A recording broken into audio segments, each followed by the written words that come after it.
오늘 함께 볼 말씀 창세기 10장 8절에서 12절까지의 말씀입니다. 구스가 또 니무롯을 낳았으니 그는 세상의 첫 용사라. 그가 여호와 앞에 용감한 사냥꾼이 되었으므로 속담에 이르기를 아무는 여호와 앞에 니무롯같이 용감한 사냥꾼이로다 하더라. 그의 나라는 시날 땅의 바벨과 에렉과 악갓과 갈레에서 시작되었으며 그가 그 땅에서 아수르로 나아가 니느웨와 르호보딜과 갈라와 및 니느웨와 갈라 사이에 렛센을 건설하였으니 이는 큰 성읍이라. 창세기 10장은 노아의 세 아들 야벳, 함, 셈의 족보를 기록하고 있습니다. 2절부터 5절까지는 야벳의 족보를 기록하고 있고 6절에서 20절까지는 함의 족보를, 21절에서 31절까지는 셈의 족보를 기록하고 있습니다. 그런데 창세기 10장을 읽다 보면 한 인물에 대하여 무려 5절에 걸쳐서 자세하게 설명하고 있다는 것을 발견하고 있습니다. 그는 바로 함의 손자인 니므롯이라는 인물입니다. 여기서 질문이 생겨납니다. 왜 성경은 노아의 후손들의 족보를 말하면서 셈 또는 야벳의 후손이 아니라 함의 후손인 니므롯에 대해서 자세하게 말하고 있는가? 이것을 질문할 수밖에 없습니다. 이 질문에 대하여 우리가 생각하고 고민하기 위해서는 니므롯이 어떤 인물인지를 먼저 살펴보아야 합니다. 첫 번째, 니므롯은 용사였습니다. 창세기 10장 8절에 이렇게 말씀합니다. 구스가 또 니므롯을 낳았으니 그는 세상의 첫 용사라.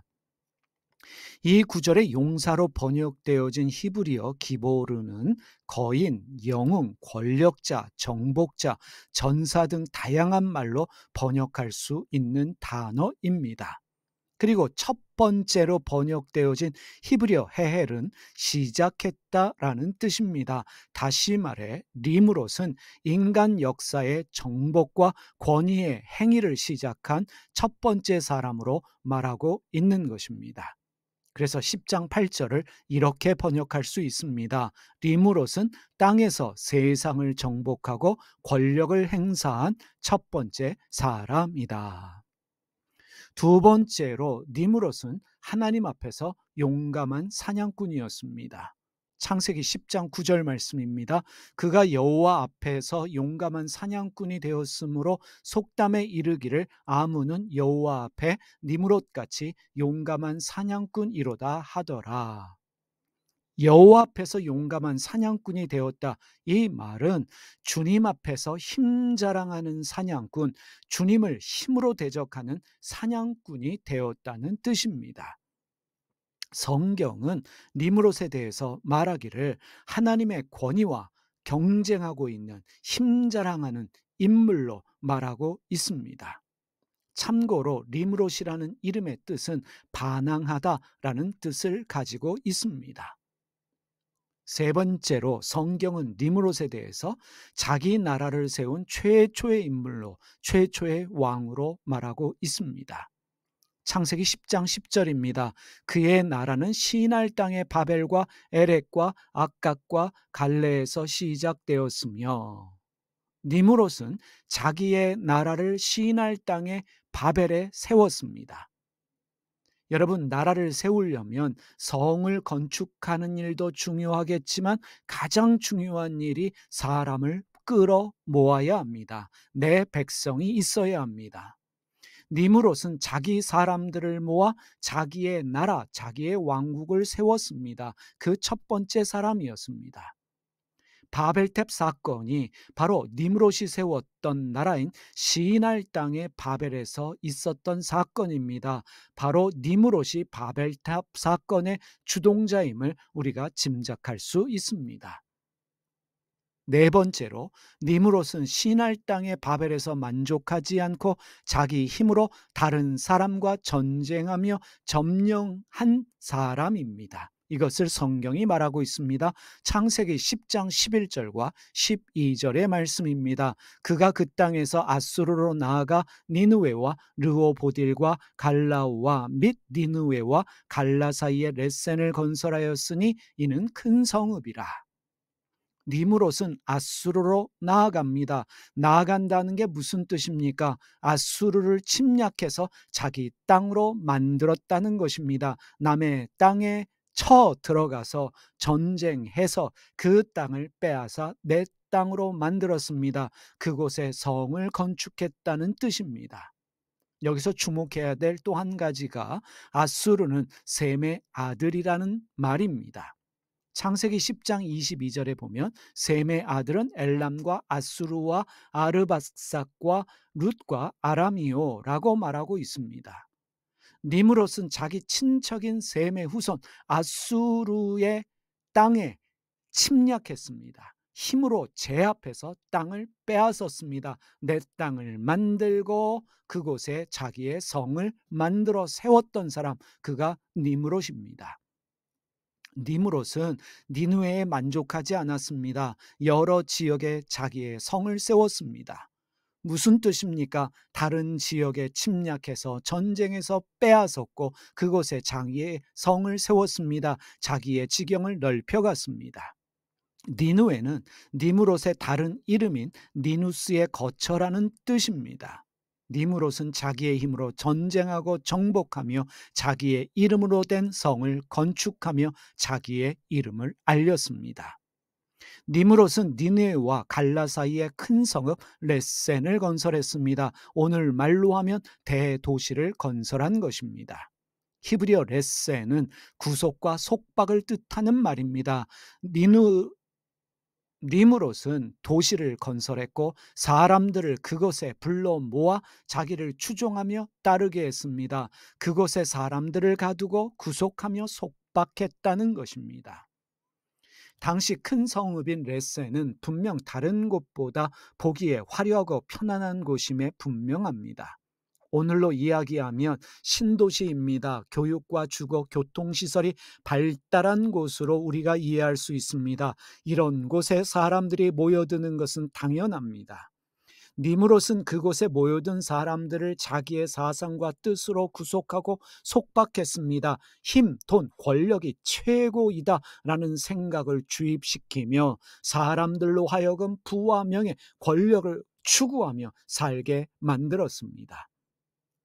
니므롯은 힘이 있는 용사였지만 하나님 앞에서 힘 자랑하는 사냥꾼이었습니다.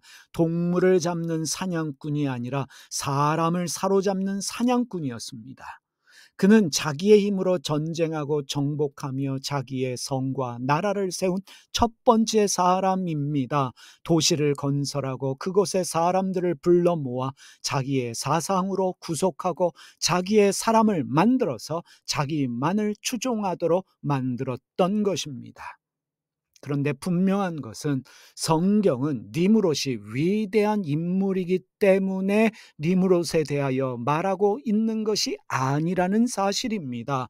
니므롯을 통해서 우리에게 어떠한 삶을 추구하며 살아야 할지를 묻고 있는 것입니다.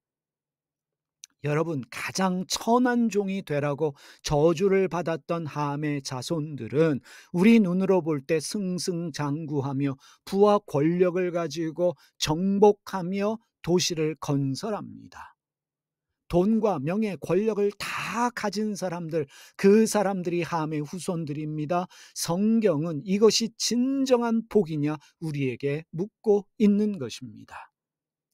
하나님의 택함을 받아서 복을 받았다라고 말하는 셈의 후손들, 그 역사를 보십시오. 성경에 기록된 그들의 역사는 정복당하며 빼앗기며 노예로 살았던 삶입니다. 오랫동안 그러한 삶을 살았습니다.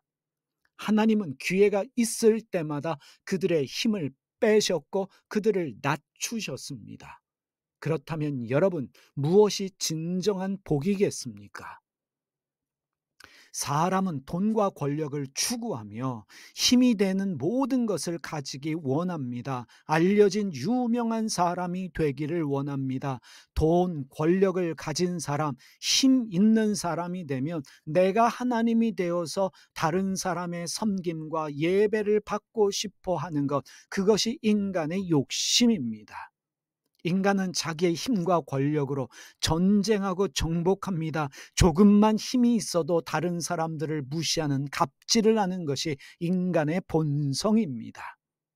세상은 항상 힘 있는 자를 중심으로 모여 국가를 이루고 단체를 이룹니다. 교회도 예외가 아닙니다. 오늘날 교회도 돈 있는 사람들, 권력과 명예를 가진 사람들 중심으로 모이고 있습니다. 적지 않은 사람들이 종교를 가지는 이유가 무엇입니까? 부와 권력, 명예를 가지기 위해서 신에게 기도하고 신에게 부르짖고 있습니다. 그런데 여러분, 하나님의 사람들에게 필요한 것은 힘이 아니라 힘이 빠지는 것입니다. 하나님을 믿으면 믿을수록 힘이 생기는 것이 아니라 사실은 힘이 빠집니다. 하나님은 우리의 힘을 빼시는 하나님입니다.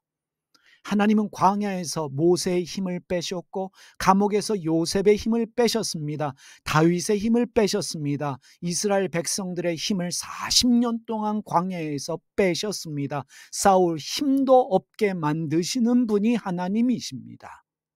우리는 깨달을 수 있어야 합니다. 힘 빠지는 것이, 낮아지는 것이 하나님의 은혜이며 축복이라는 사실입니다.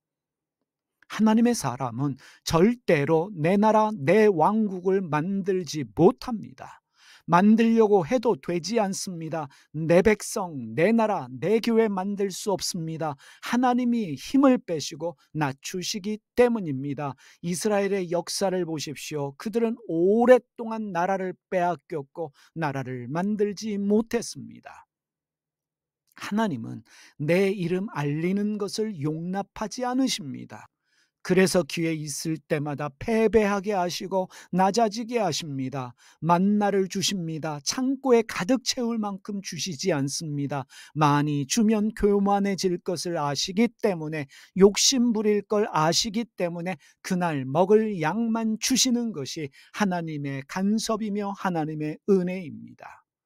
하나님은 우리에게 돌로 떡을 만드는 일 허락하지 않으십니다. 성전 꼭대기에서 뛰어내리는 일도 허락하지 않으십니다. 내가 신이 되어 섬김받지 못하도록 하십니다.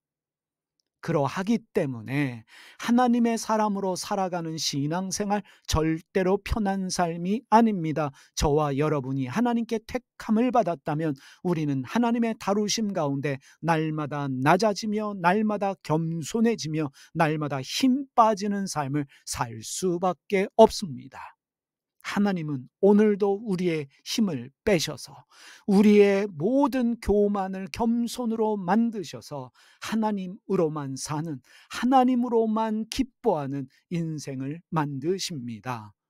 기도하겠습니다. 하나님, 오늘도 하나님의 뜻대로 사는 날이 되게 하여 주시되 하나님의 간섭으로 낮아지고 힘 빠지는 날이 되게 하여 주시옵소서. 니므롯과 같이 힘으로 정복하고 부와 명성을 가지는 것이 복이 아니라 힘 빠지고 낮아지는 것이 복된 삶이요 하나님의 은혜의 삶인 줄 알고, 하나님이 낮추실 때, 하나님이 가져가실 때, 힘 빠지게 하실 때 감사하며 주님을 찬양하는 저희가 되게 하여 주시옵소서. 예수님의 이름으로 기도드립니다. 아멘.